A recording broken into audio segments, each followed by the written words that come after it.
sabboonummaa guddaan natti dhaga'ama. Baay'ee Oromummaa kootti baay'ee boonu. Baay'ee Oromummaa kootti akkan boonu na godha. Sabboonummaa keenyaafis baay'ee bu'aa qaba.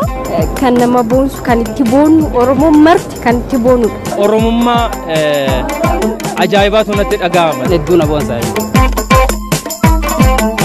Oromootu akka eenyummaa isaa ibsutti. Oromoo kun karra barate kan karra baratu waan ta'eef Oromoo taane maqalatti waan Oromoon qabu waan Oromoo keessa jiru wanti Oromoon itti jiruuf itti jiraatu hundumtuu nu ilaallata. Oromummaa irratti yaada wal fakkaataa tokko sababa qabnuu fi akkasuma yaadolee biraa irrattis yaada wal fakkaataa tokko utuu qabaanne akka nuti galma ga'uu dandeenyu nan amana. Oromoon tokko ta'ee oo tokko taane waan iddoo hojjechuu dandeenya.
Gara la petit